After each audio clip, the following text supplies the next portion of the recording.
Sredinom rujna 2010. godine Republika Hrvatska bila je domaćinom velike međunarodne vojno-policijske vježbe multinacionalne vojne policije pod nazivom Black Bear.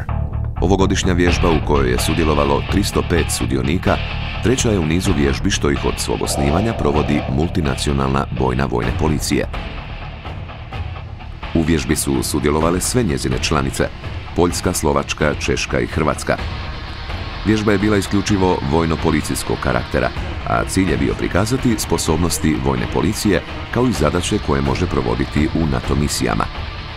Nositelj organizacije vježbe bio je Odjel vojne policije Glavnog stožera Oružanih snaga Republike Hrvatske, a u njezinoj su organizaciji i provedbi sudjelovale i druge ustrojbene cjeline Oružanih snaga Republike Hrvatske.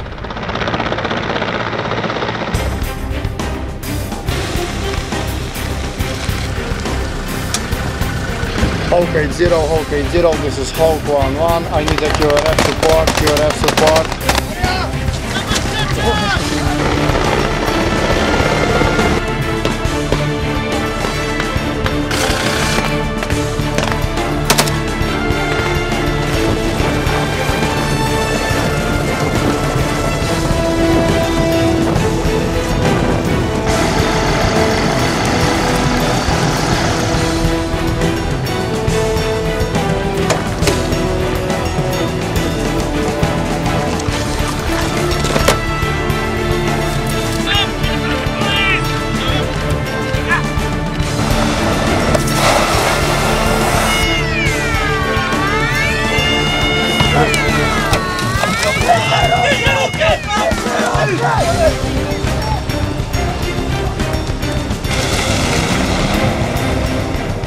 U skladu sa scenarijom vježbe na 4 radne točke, vojna policija je pokazala svoje temeljne, ali i specijalističke sposobnosti.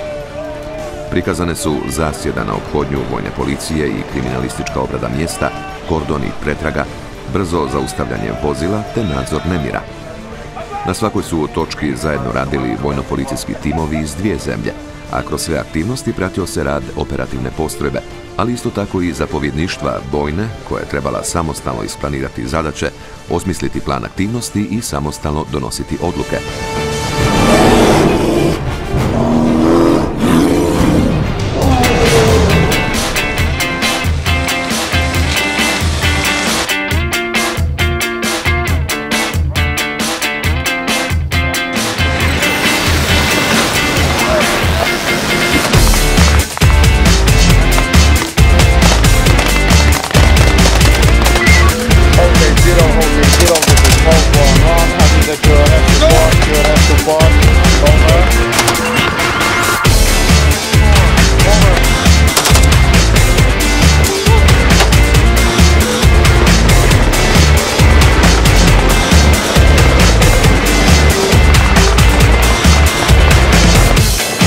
Tijekom napada iz zasjede na pripadnike vojne policije, ranjen je jedan pripadnik postrojbe i neophodna je njegova brza evakuacija s mjesta sukoba.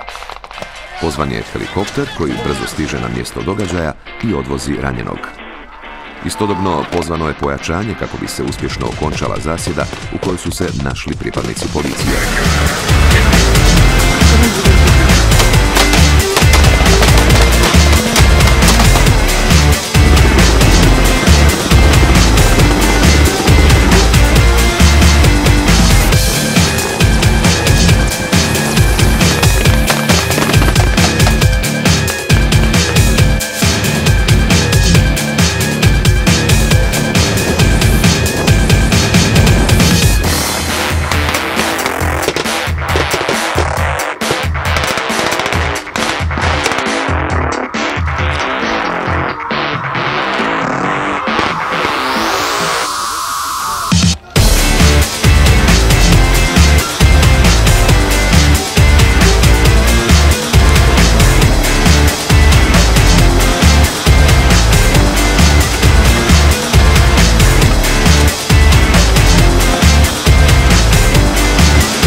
zahtjeva najviši stupanj koncentracije, jer su vojni policajci svakodnevno izloženi pokušajima krijumčarenja različitih opojnih sredstava, oružja ili eksploziva. Kako bi svoje zadaće ostvarili na najbolji mogući način, nerijetko im u tome pomažu obučeni vojno-policijski psi.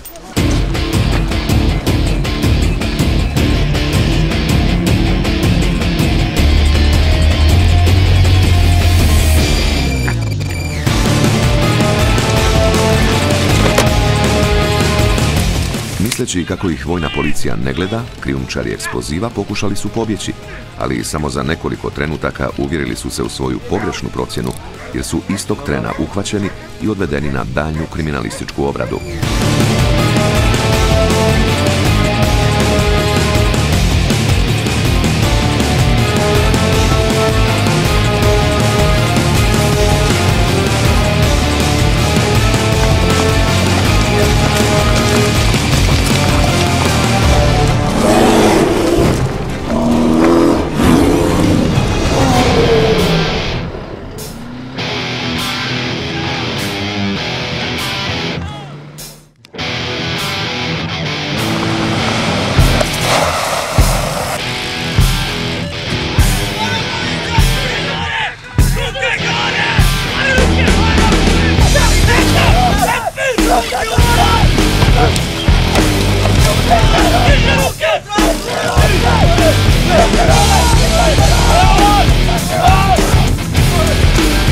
Pokušaj bijega vozača civilnog vozila trajao je kraće nego je to planirao. Kada je vidio da mu u susret dolaze vozila ophodnje vojne policije, brzo je okrenuo svoje vozilo i pokušao pobjeći drugom cestom, gdje je naišao na neplanirane zapreke na cesti, koje su mu onesposobili vozilo. Prije nego li je shvatio što se događa, pripadnici policije nasilno su mu otvorili vozilo, izveli ga iz vozila van te prevezli do postaje na daljnju obradu.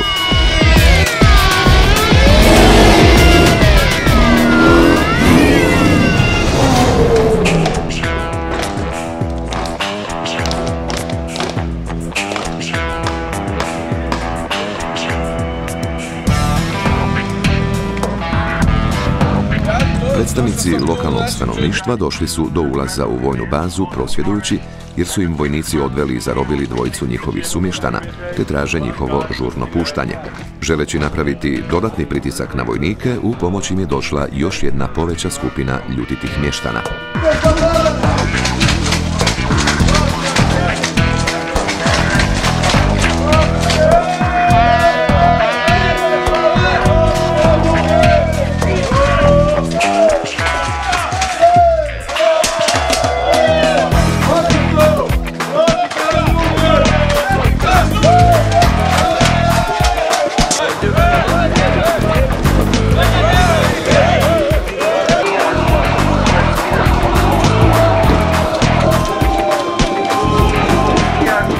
Postajući svjesni da njihovi zahtjevi neće biti ispunjeni, stanovništvo se započinje naguravati s vojnicima.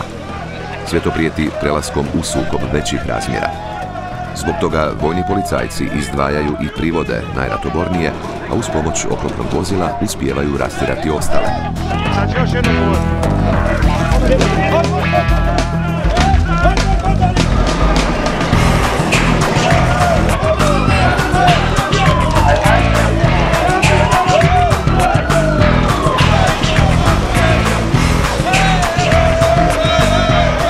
Događanjima kao i provedenim postupcima izvješten je nadređeni zapovjednik koji je dao dodatne zapovjedi.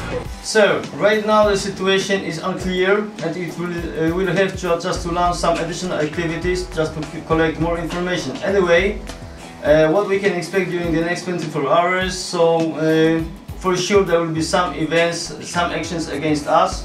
That's why we are just carefully planning this operation regarding this high-risk priority convoy.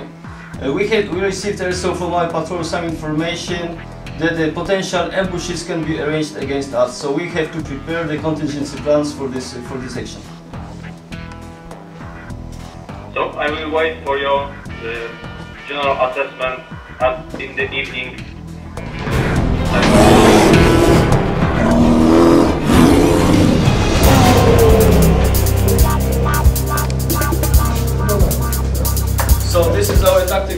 Kako bi se ostvario ostvarila što veća realnost i simulacija stvarnih situacija u području razmještaja i operacije gdje se zadaće provode, operativne postrojbe nalazile su se na vojnom poligonu Gašinci, a zapovjedništvo vježbe, odnosno direktorat koji je njome upravljao, nalazio se u vojarni Dračice u Đakovu.